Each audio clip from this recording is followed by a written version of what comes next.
Բարև սիրելի բարեկամներ,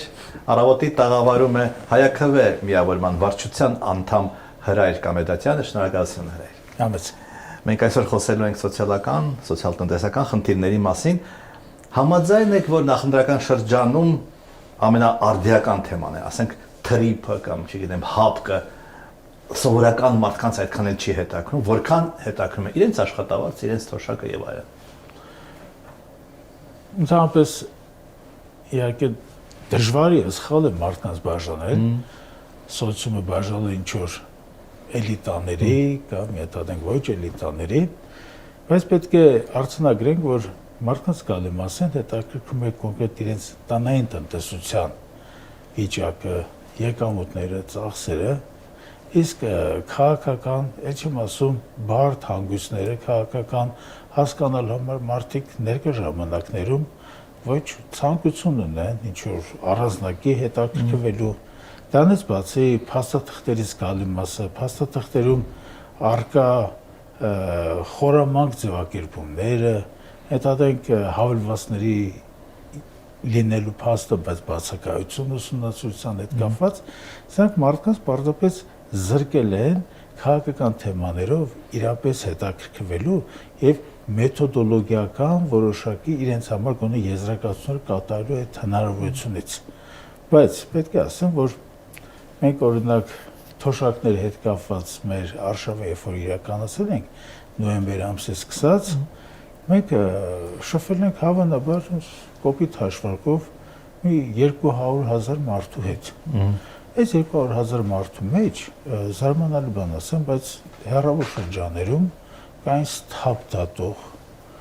հստակ տեղեկացված, ընդհանրապես իրենց տնտեսության, երկրի մեջ, երկրի բախտի մեջ, սոցիումի մեջ իրենց տեղի պատկերացմամբ օժտված մարդիկ։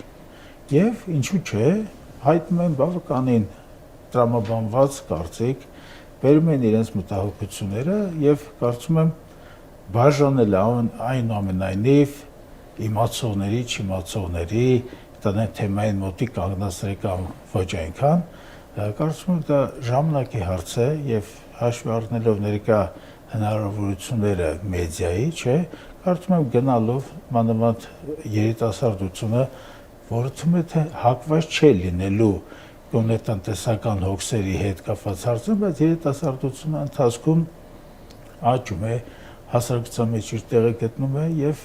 կարծում եմ նրանք իրենց խոսքը դեռևս կասեն, ինչպես մենք ասացինք, ընդհանրենք մեր երիտասարդության ավարտին։ Որ ասեցիք խորամանկ փաստաթղթերը, խորամանկ ձևակերպումները, գիտեք ինչ հիշեցրեց ինձ, որ բանկում ձեզ դեմ են տալիս փաստաթուղթ, հա, որ ստորագրեք, կարող է մարդը կարդա առաջին կետերը, բայց այնտեղ մանր շրիֆտով գրած է ինչ-որ մի բան, որով ձեզ կարան խաբեն, այդպեսի բան կա, չէ՞։ Պարոն Աբրահամյան, ես բանկային համակարգում աշխատել եմ, ղեկավար աշխատանքում եմ եղել, եւ ես ասեմ, որ ներկա բանկը 20 տարի առաջվա բանկից հեռու է եւ կոնցեպտուալ իմաստով, եւ առօրյա աշխատանքի իմաստով, էլ չեմ ասում հաճախորդների հետ փոխհարաբերությունների ծիրի մեջ։ Հիմա բանկերը մանավանդ վերջին 2-3 տարվա ընթացքում ստացել են ֆանտաստիկ գերշահույթներ։ Ռուս-ուկրաինական բախումը բանկերին դրան հնարավորություն տվեց, որպեսզի սակագնային իրենց պլանը գոնե 2.5-ից մինչև 5 անգամ նույնիսկ առանձին սակագնային միջոցառումներին 10 անգամ ավելացնել։ Բայց պետք է խոստովանենք, որ կան օբյեկտիվ պատճառներ, միևնույն ժամանակ բանկերում, քանի որ բանկային համակարգում ձևավորվել է որոշակի ռեզերվացիա, ժողովրդի լեզվով չափառած տարածք։ Այս չափառած տարածքում այդ հայկական 18 բանկերը անփոփոխ քանակով շարունակում են իրենց ոչ թե աշխատանքները բանկային ծառայություն մատեցելու, այլ խիստ վաշխառոյական գործողությունները։ Այս խիստ վաշխառոյական գործողությունների համար գործիք է հանդիսանում ձեր հիշատակած այդ մանր տառերով շրიფտներով գրած, որ պայմանագրի հիմնական էությունը հենց այդտեղ է ամբարված։ Հիմա կոնկրետ 24-25 թվականներին հայկական բանկերը այդ տարիներին ստացան համապատասխանաբար 1 միլիարդի չափ եւ 25 թվականին 1 միլիարդ 100 միլիոնի չափ շահույթ նման բան երբեք չի եղել։ Նման բան երբեք չի եղել դոլար տարեկան։ Եվ այստեղ լուրջ անելիք կա եւ այդ լուրջ անելիքի անելիք արդեն տեղորոշված է։ Խնդիրը նա է, որ պետությունը գերշահույթները պետք է պարզապես նեյտրալացնի։ Այսինքն գերշահույթների առաջացման պարագայում այդ գերշահույթները լրացուցիչ հարկման է ենթարկվելու, որովհետև կա քամու բերած, այսպես ասած տերմին, որը գերշահույթներին է վերաբերում եւ այն տարիներին, երբ կլինի գերշահույթ, այդ նշանակալի գերշահույթ, պետությունը անպայման պետք է դա չեզոքացնի եւ այդ չեզոքացված միջոցները պետք է ուղղակի սոցիալական ծրագրեր իրականացման։ Ինչպես ենք մենք հասկանում, այսինքն պետությունը հասկանում, քամու բերածա թե քամու բերած չի, որովհետեւ ենթադրենք IT ընկերություն, չէ՞, ինչ որ մի իննովացիա է անում Bill Gates-ը, հա, որը տասնապատկում են նրա եկամուտները։ Դրանից չենք հարկում, չէ՞։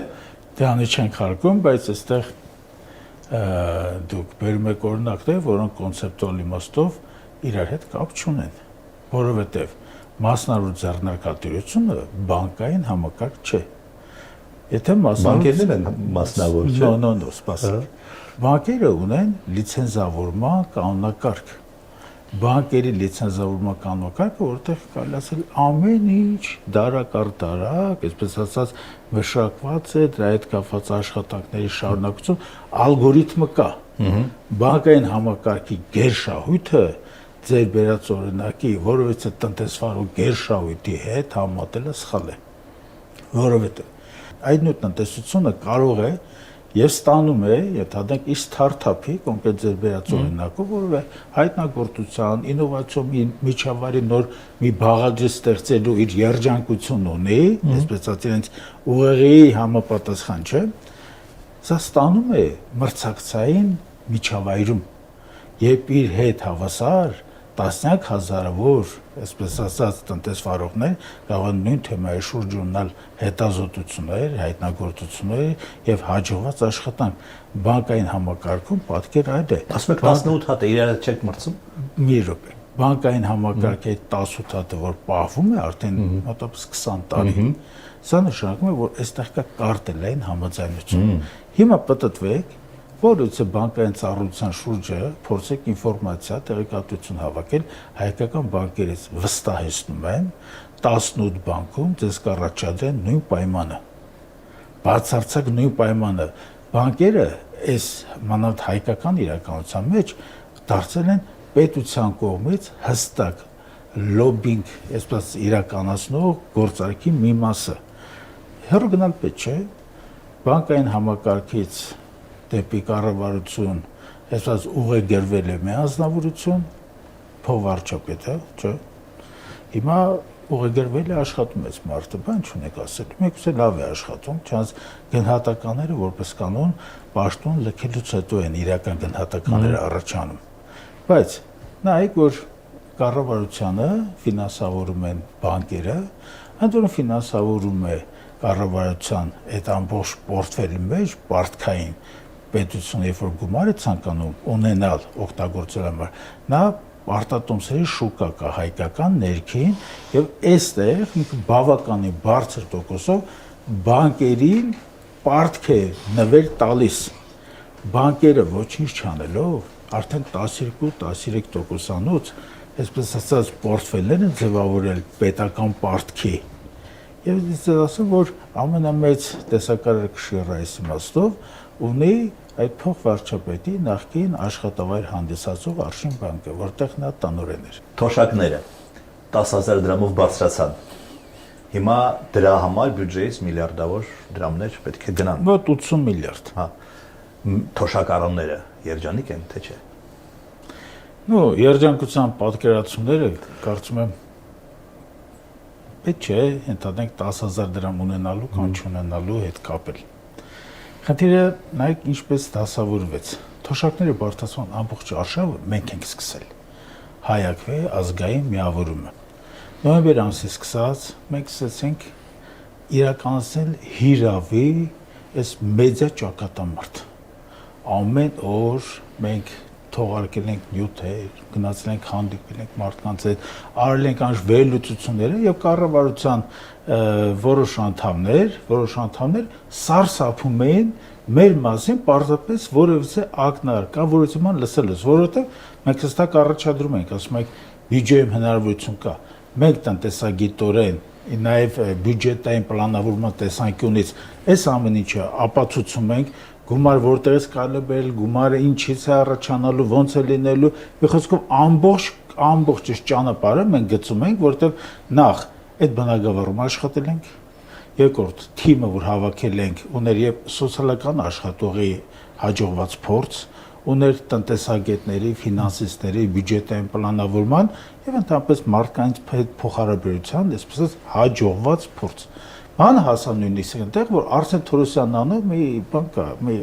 նախարար կա։ Սա նույնիսկ ավտոմեքենայի մեջ այդ իր սալը, որտեղ անտա սրտիկներ է անում, ես միջի անում, զբաղվում եմ մի խոսքով մարդը, այստեղից մեզ մեղադրում է, բա դուք մոլդովական սցենար եք անում։ Ինչ առումով։ Բիլբորդեր են կախել Գյումրի քաղաքում մի 6-7 տեղ։ Ժողովուրդը հարաճուն հետաքրքրություններ, մարդիկ հարցը բարձրացնում են, գնում ենք հանդիպում ենք, դահլիճային հանդիպումներ, փողոցային հանդիպումներ, այս 500-2000 հոգին եռում էր, որտեղ մարդիկ հասկանում են, որ բյուջեն 18 թվականի համեմատ 2025 թվականին աճել է մոտավորապես 135%-ով, բայց թոշակները աճել են 11-12%-ով։ Այս ոստո ուրացումը, սա պարզապես սոցիումը մոռանալու, սոցիումից հեռանալու քաղաքականություն։ Հիմա ընտրություններից առաջ սոցիումը ուզածի նման եղավ թե չէ։ Ոչ։ Մենք առաջարկում էինք եւ դրա բոլոր հաշվարկները կային եւ պատրաստ էինք բանավիճել, վախենում ենք այն բանավիճի։ Վախենում ենք այն բանավիճի, որտեղ գիտեք ոնց է, մեզ հերքելը բավականին դժվար է։ Այսինքն ոչ թե մեզ, այլ թվերի աշխարհը։ Հիմա մենք առաջարկում ենք 50%-ով բարձրացնել թոշակները եւ յուրաքանչյուր տարի իրականացնել թոշակների ինդեքսավորում, որովհետեւ թոշակառուն ունի մի հիմնական թշնամի, աներևույթ, դա գնաճն է։ Այդ գնաճը նրանց ձեռք բերած եկամուտները մեծ մասը խժռում է։ Նա նույնիսկ էլ հասկանում, չի կարող այդ թշնամուն, կազմակերպիչի, ընդհանրենք այս ամիջը հորնողին գտնել նրա հետ, ընդհանրենք մտնել բողոքի մեջ կամ որովհետեւ այլ կերպի կարծիքը հայտնել եւ եկավ ընտրություններից 2 ամիս առաջ, այս մարդիկ հասկացան, որ 502,000 քաղաքացին, 500 դրանք այն վճռական ուժն են լինելու, որ այս ընտրությունների ընթացքում սլակը թեքելու են դեպի իրենց պարտություն։ Դրա համար գնացին, ամեն ինչ սկսեցին խոստանալ։ Ամեն ինչ ընդ որում, հետաքրքիր գիտեք որն է, որ այդ խոստումը վերջը նշանակում է ֆինանսական միջոցների հատկացում, այդ ֆինանսական միջոցները բյուջեին պետք է լինեին։ 2 օր առաջ այդ նախարարը ընդհանրեք ասում էր բյուջեում մի կոպեկ փող չկա, ամբողջ ասֆալտաշինությանն է գնացել, առողջ ապահովությանն է գնացել, ռազմական գործին է գնացել, ընդհանրեք այս սանագացաները, ասում մի կոպեկ չկա։ 2 օր հետո բարձրացած 80 միլիարդ դրամի պարտավորության տակ իրենք արդեն կարող են մտնել։ Հիմա ունեն թե չունեն այդ փողը։ Սպասեք, խնդիրը հետևյալն է, որ այդ փողը կա, այսինքն բյուջեի պլանավորումը կատարվել էր ոչ թե թերի։ Բյուջեն ինքը կազմավորվել էր այնպես, որ նրա մեջ կային որոշակի այսպես փոսեր, եւ այդ փոսերում կա չօգտագործվող գումարը։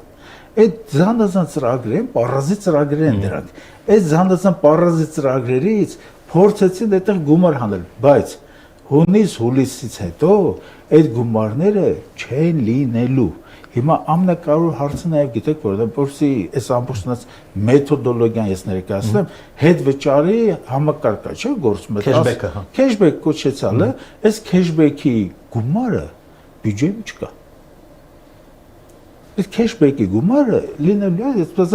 հրդեհաշիժման աշխատանքների պես։ Այս ամիս վերջացավ, հաջորդ ամսի համար ինչ է պետք։ Հաջորդ ամսի մտան կառավարություն պաուստային ֆոնդից գումարը խնդրեն։ Ես ձեզ մի օրինակ բերեմ, 2025 թվականի սեպտեմբերի վերջին քեշբեքի համար նախատեսված գումարը ամբողջովին ավարտվել է, հիմա դուք տարական գիտելիքներ ունենալով կամ ցանկացած քաղաքացի, չէ, կարող հաշվել ասել, դա 12 ամիս է, չէ, բազում պատկաս քեշբեքի հնարավոր է մասնակիցների քանակը, չէ, մեկ էլ ընդհանրենք միջին ասած գումարը, որ արդեն ձևավորված է։ Բազը պատմում է կարելի է այդտեղ պլանավորել, դա գյուղական ընդհանրենք մի կոլխոզի նախագահի այսպես հաշվարկ է։ Սեպտեմբերին գումարը վերջացել էր, որովհետև այս մարտիկ հավանաբար հույս են ունեցել, որ քեշբեք ստացող քաղաքացի թոշակառուներից գալու մասին ընդհանրենք հեռանալու է երկրից, հեռանալու է կամ այլ երկիր կամ մահանալու է։ Եվ հոկտեմբերի 1-ին այդ նախարարը, որ մասնավոր խոսում է, որ ինձ որակում էր որպես մոլդովական սցենարի համարյա դիվերսանտ, ինձ անձնապես։ Այսպես մտան բան այդ կառավարության մտան, խնդրեցին, որպեսզի 3-4 ամսվա համար մինչև դեկտեմբերի 31-ը, չէ, քեշբեկի գումար տան։ Խայտարակություն ասա։ Ընդ որում մի կարևոր բան ասեմ, նայեք 18 թվականին եւ 25 թվականին այդ փողը որ ասում են, վերջը փողը եթե բյուջեում կա, եթե եկամուտները աճում են, չէ, միտեղ ծախսում է, չէ, մենք կարող ենք հանրագումարները վերցնել համատել, ուրեմն ռեպրեսիվ ապարատի ծախսերը այս 7 տարվա ընթացքում աճել է մոտավորապես 30 միլիարդից մինչև 110 միլիարդ։ Պարզ է թե ինչի համար։ Բնականաբար, զանազան գույնի, գործառույթներով զինված ինչ-որ բարեկներ, Էմենմա հանքերում բարեկներ արդեն ուղարկեն իբրթ աշխատանք է, էլ ջրային բարեք, էլ օդային բարեք, էլ բարեք, էլ ընդհանրենք մոտորացված բարեք, դրանից հետո դատարաններ։ Նախկինում կային երկու դատարան բավարար էր ամբողջ երկու։ Հիմա հակակոռուպցիոն, առաջացիան, երկրորդացիան, ընդհանրենք վեճառաբեկ, դրանից հետո ընդհանրենք ԱԱՑ, ոստիկանություն, այն ոստիկանական գվարդիան ձեզ փեշքեր։ Այնուամենայնիվ դառնալով քեշբեկին, ես թոշակառու եմ։ Շարունակում եմ ստանալ քեշբեք եւ ապրիլի համար արդեն ստացել։ Այո։ Այսինքն ինչ որ միտեղից այդ փողը ճարվում է։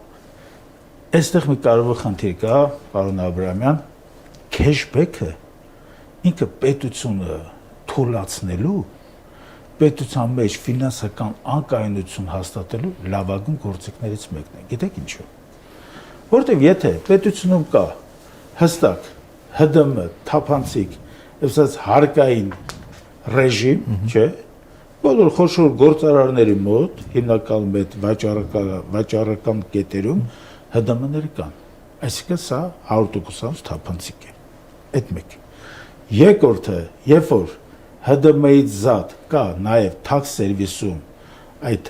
անկախի գործարքների հետ կապված փոխանցման այսպես հաշիվ ապրանքագիր գրելու հնարավորությունը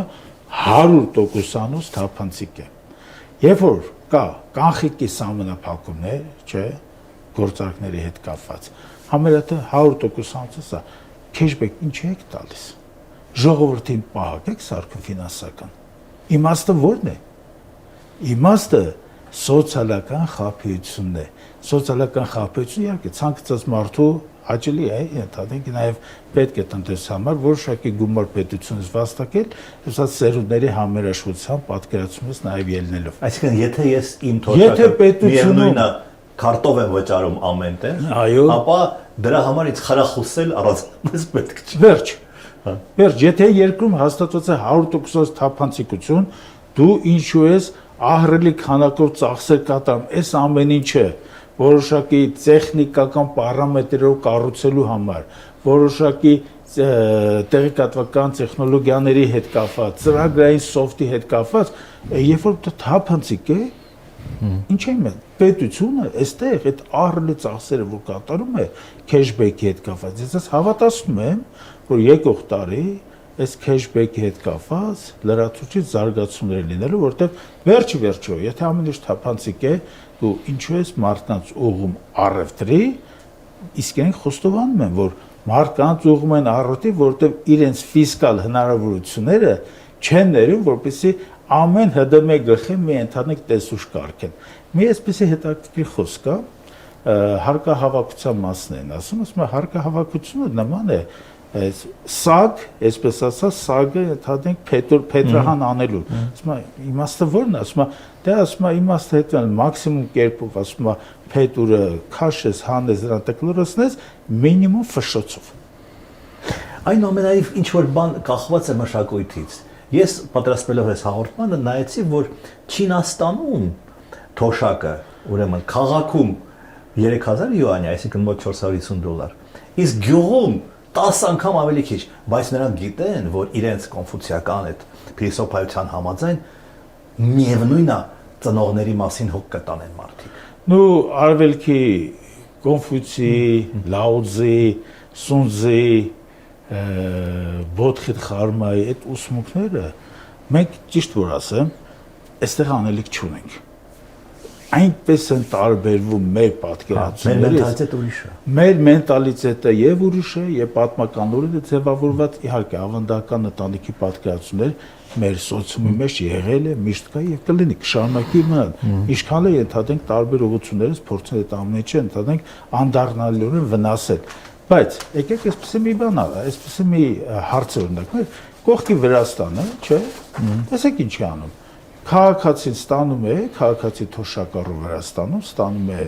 մոտավորապես $300, չէ՞։ Յուղերում բնակվող, լեռնային շրջաններում բնակվող վրացի թոշակառու քաղաքացին ստանում է 25% ավել։ Հակառակն էլ կա։ Այսինքն, այստեղ խնդիրներ կան, կապված ընդհանրենք աշխարհագրության հետ, ռելիեֆի հետ, կլիմայի հետ, ընդհանրենք սոցիումի մեջ ձևավորված արդեն ակնհայտ միջանձնային հարաբերությունների հետ։ Դրանից զատ այստեղ մենք ունենք գների խնդիր ունենք։ Նույն չինական ընտանիքում իրենց գոնե առերևույթ, այսպես ասած, սովամաչ լինելու գինը բավականին ցածր է։ Հայկական կամ վրացական ընտանիքներում սովամաչ լինելու եւ տնտեսությունը կառավարելու պահելու, ես նկատում եմ առողջության հետ կապված հարցերը բավականին այլ բնակավար են, այլ հարթակ է։ Մի օրինակ եմ ուզում ձեզ բերել, պարոն Աբրահամյան, ուրեմն քաղցկեղի հետ կապված դեղեր կան, եւ քաղցկեղի, եւ կատարակտի, եւ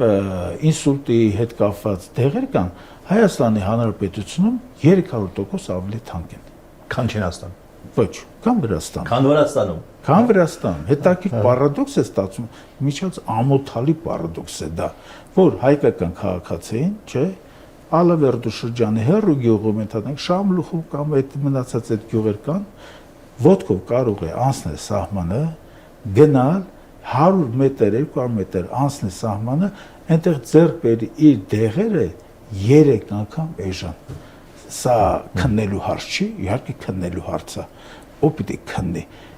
Քննողներից մեկը, չէ, բարձում է մայրը, մի պատասխանատու,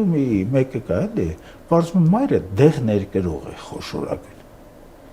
Հիմա մենք ինչից խոսենք։ Մենք խոսենք ընդհանրենք այս միջանձնային այդ Կոնֆուցիուսից, Լաոզից, ընդհանրենք բանից փոփոխությունների գրքից մի փայլուն աշխատություն է, էլի, մարտարվեստների եւ պալատական վարվեցողության վերաբերող։ Դրանից խոսենք, թե խոսենք հայ պաշտոնյայից, որ այդ բնակավարը պետք է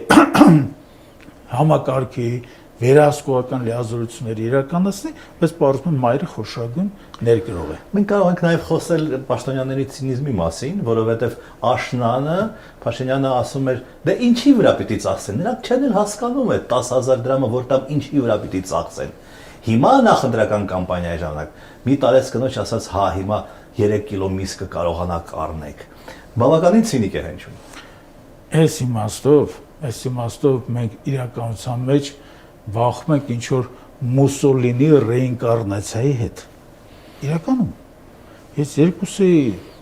կենսագրությունները, չէ, մեկի դեռևս շարունակող, մեկին է անփառունակ արդեն իսկ ավարտված, երբ որ ոտերից կախել է հրապարակում իր սիրուհու հետ, ուրեմն նայեք, այս երկուսն էլ համարյա այդ նույն կարգի դատողություններ են անում։ Ինչ է կանելու։ Այդ փողը ձեզ տանք ինչ է կանելու։ Ենթադրենք, այ բալամ, այդ փողը չենք տալիս է, այս մարդը վաստակել է, որովհետև այս երկրի շինարարությանը այս մարդը վաստակել է, քո կմահաճույքով չի, ինչքան պիտի տաս, ոնց տաս։ Հիմա նայեք, կա սպառողական զամբյուղը ձևավորվում է նախ ֆիզիկական ձևով, ինչ ձև, որ հաշվարկվել է առողջապահության նախարարությունը, որ մարդուն կեսագործունեության համար, չմահանալու համար, ասած ասում սովից։ Պետք է 20 գրամ կարագ, 10 գրամ պանիր, 50 գրամ հաց, ընդհանրենք այդ օրերով աշխատել։ Կոմունալները մեջն են թե ոչ։ Դա խարդախության մակարդակն է դա, խարդախության մակարդակն է։ Հիմա նայեք, ասում է անմա 75000 դրամ։ Յոք արժեքն արդյոք, ընդ որում դրա ինդեքսացիայի մասին ընդհանրապես չեն խոսում։ Մարդը Հայաստանում փաստորեն տատանվում է մարդու գոյությունը, ընդհանրենք այս նվազագույն զամբյուղի շուրջը, այն մարդիկ չեն շփոթ նվազագույն զամբյուղ։ Նվազագույն զամբյուղ, այս մարդիկ, որ աշխատել են, նրանց չեն ասել դու առավելագույն աշխատի կամ նվազագույն, ասեն կաշխատես, համարժեք կստանաս, ընդհանրենք քո աշխատավարձը։ Կաշխատես, ընդհանրենք եւ կստանաս արժեքային որոշակի հատուցումներ, միաժամանակ բարոյական հատուցումներ, ցանցան գիտեք, էլի պատվոգրեր, նշաններ, իշխանանշաններ կամ ընդհանրենք Վոլգա գնելու հնարավորություններ ավտոմեքենա էլի։ Հիմա սա ասում եմ մարդկանց, դուք ով եք։ Դուք ինչ եք իմա ոնց պետք է ծախսեք։ Այն դեպքում, երբ իր ընդհանրենք աշխատանքային փորձը, կարծում եմ հաջողված փորձ չէ դիմաստով, որից է բան ստեղծելու, որից է բանի ակնկալիքներ ունենալու։ Թոշակառուները ես ձեզ մի բան պատմեմ, գնացել էին գյուղերից մեկը, կանայք կային, բավական աշխուժ մի 4-5 հոգի, մի 60 հոգի կիներ եկել։ Այս կանացից մեկը տեսա շատ աշխուժ է, անթա ծիծաղում է բան անում։ Ես իրանց հետ խոսակցության բռնվեցի, ես կինին ասում եմ լավ, դուք այդ մի կերպ, այդ նվազագույն զամբյուղ բան հասկացանք, հա, հետադեկայում տեղ կանայք չեք ընդհանրենք բան անում, ստեղծում, բեջարում էլի ժողովրդի լեզվով ասած, աճեցնում։ Միտեղ էս բան, ասի բայց շոր օրինակ, շոր հագուստ։ Երբ եք գնել վերջի անգամ։ Նույնիսկ հարցի համար հիմք հանդիսացավ այն պատկերը, որ տեսավ բոլորը նույն շորից ոնց որ հագածել են։ Այս կինը ասում է, տղա ջան, ասում է, մեկին շոր առնել, ասում է, մեկ սպասում եք, որ մեզանից մեկն մեկը մահանա, այդ դրա շորը տան, որ մնացածը հագնեն։ Հիմա եկեք այդ մարդկանց ասենք 10000 դրամը շատ է։ Դառնալով բանկերին, հա, մասնավոր կազմակերպություններ են, չէ՞։ Այո։ Մենք պետությունը չի կարող ասի, այս տոկոսով տվեք, այս տոկոսով մի տվեք, չի կարող ստիպել։ Ոչ, մեխանիզմը ո՞րն է։ Մեխանիզմը բանկերը կրում են սոցիալական պատասխանատվություն։ Սոցիալական արդարության ընդհանուր համակարգի մեջ բանկային համակարգը ծովահեններ չեն ֆինանսական, որ ինչ ուզեն անեն։ Դրա համար կան կանոնակարգեր, այդ կանոնակարգերը բավականին բարդ են, որտեղ բանկային գործունեության ամբողջ սպեկտրը, գործառույթների ամբողջ հանգույցը հատիկ այդտեղ ներկայացված է եւ նրա կառավարման, կարգավորման, վերահսկողության բոլոր այս ֆունկցիոնալ, ընդհանրենք եւ պարտականություններ, եւ պարտավորություններ, եւ իրավունքներ այդտեղ հստակ գրանցված են։ Խնդիրը հետեւյալն է. պետությունը, չէ, պետությունը ինչ է անում։ Պետությունը քաղաքացուն պահում է մի կերպ, ասենց ասեմ։ Քաղաքացին տուն է ձեռք բերում, երեխա է ընդհանրենք ունենում, երեխային աճեցնում է, երեխան գնում է ընդհանրենք սահմանը պահում է, չէ՞, կամ միգուցե սահմանում չի աշխատում, պետական որևէ ծառայության մեջ աշխատում է, երկրի անվտանգ տնտեսվարման հնարավորությունը ստեղծում են քաղաքացիները, սահմանի վրա իրենց մնացած, օրինակ տրանսպորտում աշխատողները մնաց, բանկերը ինչու պետք է ստանան գերշահույթներ եւ այդ գերշահույթներից նույն քաղաքացիների եւ այդ քաղաքացիների սոցիալական պետության հետ, այսպես ասած, չկիսվեն, կոպիտ ասեմ։ Խնդիրը այլտեղ է։ Մենք չենք ասում,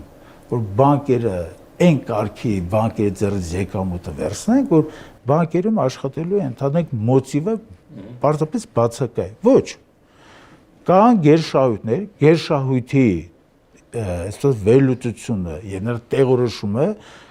պետք է մենք տանենք դեպի ուր։ Պետք է տանենք դեպի բանկերի կանոնադրական կապիտալ, բանկերի ընդհանուր կապիտալ, եթե մի բանկ ավելի հասարակ ասեմ ժողովուրդը որ հասկանա, եթե մի բանկ $100 միլիոն կանոնադրական կապիտալ ունի, ինքը $1 միլիարդ եկամուտ ստանալու պարագայում ես համարում եմ, որ առնվազն 200 միլիոնից սկսած մնացածը պետք է հարկվի գոնե 80-ից 90%-ով։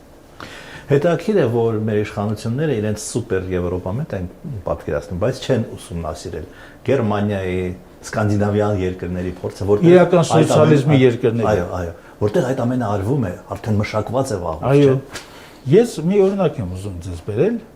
պարոն Աբրահամյան, Արցախի քարտի մասնակ, քան որ դու եվրոպական այդ մշակույթի եւ ֆինանսական եւ քաղաքացի պետություն հարաբերության մասին օրինակը բերեցիք, ուրեմն սկանդինավյան մի քանի երկրներ, Գերմանիայում, ձեր հիշատակած, կա Արցախի քարտ, դա ինչ է տալիս քաղաքացուն։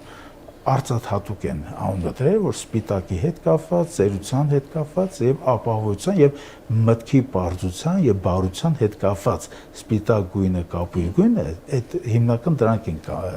տեղորոշում։ Հիմա նայեք, այստեղ այդ քաղաքացիները ովքեր ստանում են Արցախի քարտը, Արցախի քարտ ստացողը հնարավորություն ստանում արդեն իսկ գործող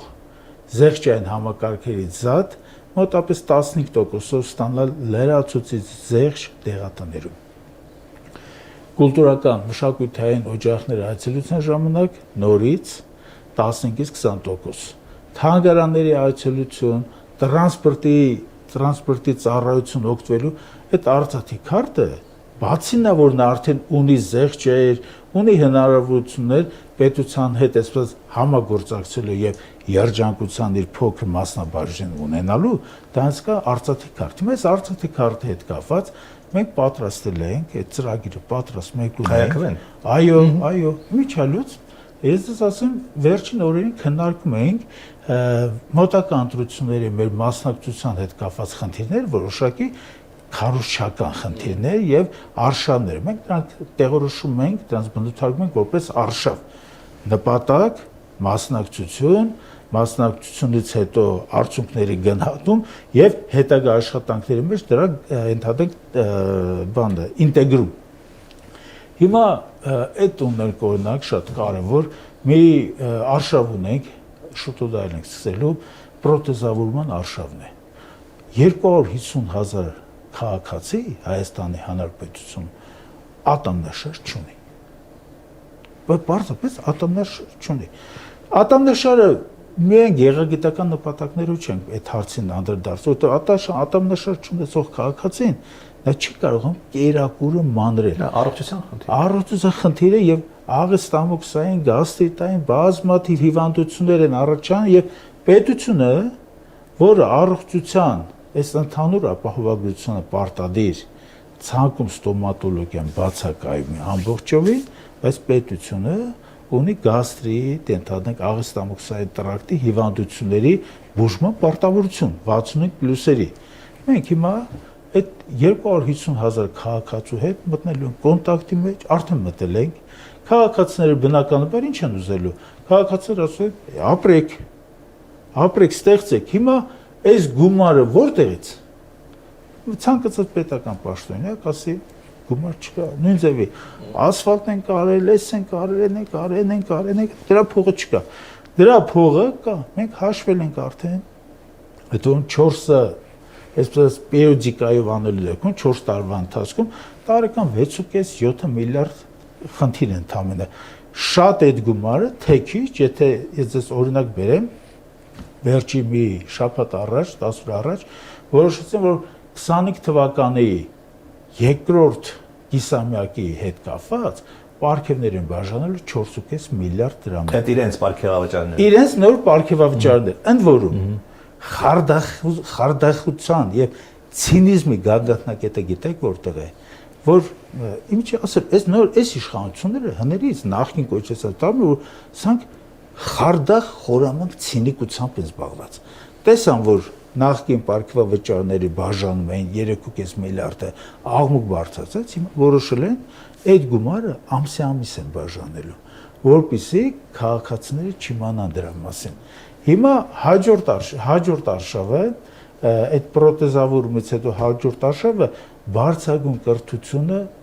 բացարձակապես անվճար սարքելն է։ Բացարձակապես։ Նույն Գերմանիայում այդպես։ Այո,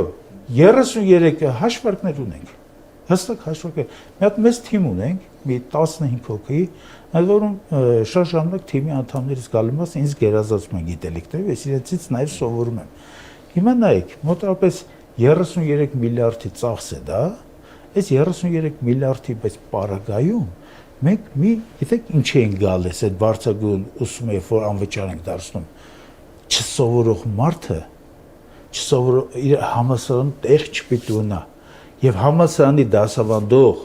դասախոսական կազմը չսովորողին չի պահելու, որպեսզի չսովորողի փողը ենթադրի իրենց ընտանիք բանի, այդ հիմնադրամի հաշիվների վրա։ Որպես դասախոս որքան եմ ես համաձայն ձեզ հետ։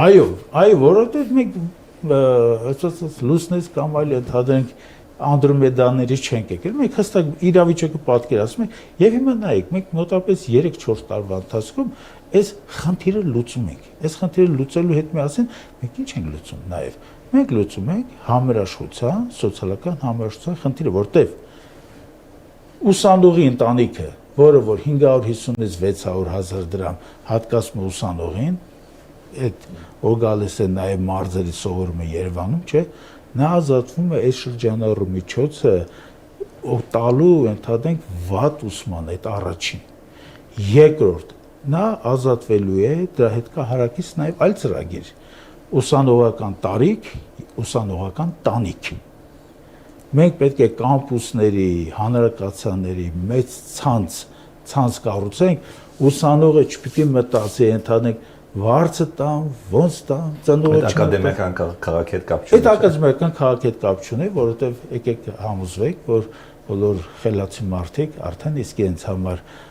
տեղորոշեն, որ դա պարզապես ժամանակի ինչ-որ մի կորուստ է եւ դա որոշակի, գիտեք որ դա մարդկա չէ, որ ինչ-որ խանութ է բացում, չէ, այդ խանութում ընդհանրենք նույնիսկ դրա բանը չունենալով ասում են լավ, թող մի հատ պարֆումերիայի բաժին լինի, սննդի խանութ։ Հիմա այդ ակադեմիական քաղաքը այդ ընդհանրենք այն կաղամբի, կարտոֆիլի հետ ընդհանրենք մի դարակում, այսպես ասած, կեղծ պարֆումերիայի բանն է, process-ն է։ Բարձ է։ Շատ հետաքրքիր է, ես բայց ավարտելով այնուամենայնիվ կուզեի մի հարց տալ քաղաքականությունից։ Այո։ Ինչպես է ընթանում ընտրարշավը, ինչպես են դասավորվում ձեր հարաբերությունները այլ ընդդիմադիրների հետ եւ մասնավորապես Միասնության թևերի հետ, որոնց հետ դուք որոշակի ճանապարհ եք անցել։ Ես կարծում եմ, որ ինչպես է դասավորվում ընդդիմադիր, ընդհանրենք հատվածի փոխհարաբերությունները, ցանկացած մարդ կարող է ունենալ իր կարծիքը իր տեղորոշիչ գնահատականի համար։ Ես կարծում եմ, որ լավագույն գնահատականը դա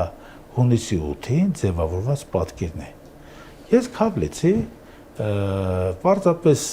լուրջ չեմ վերաբերում անձանց, ովքեր ասում են, ես այսքան մարդ ունեմ։ Ես այնքան մարդ ունեմ։ Դու տողրել բեկը չես։ Դու ընդհանրենք Վասակ Մամիկոնյանը չես։ Դու Բաց Սահարոնին չես։ Ինչ է նշանակում։ Այդ որ ասում են, այսքան մարդ ունեմ, այսքան մարդ կբերեմ, այսքան այդ մանկական, իսկ ձեզ անկեղծ ասում, այդ ճորտատիրականի փոշի նստած, այդ փոխհարաբերությունների քաղաքականության մեջ, այդ փոխհարաբերությունների որոշակի ռեինկարնացիան ստիպում է կասկածել շատ մարդկանց քաղաքականության մեջ գտնվելու անհրաժեշտության եւ թույլատրել լինելու համար։ Ինչ վերաբերում է Միասնության թևերի ընկերների հետ մեր փոխհարաբերությունը փայլուն փոխհարաբերություն է, փայլուն։ Ես չէի պատկերացնում, որ այդ կառույցում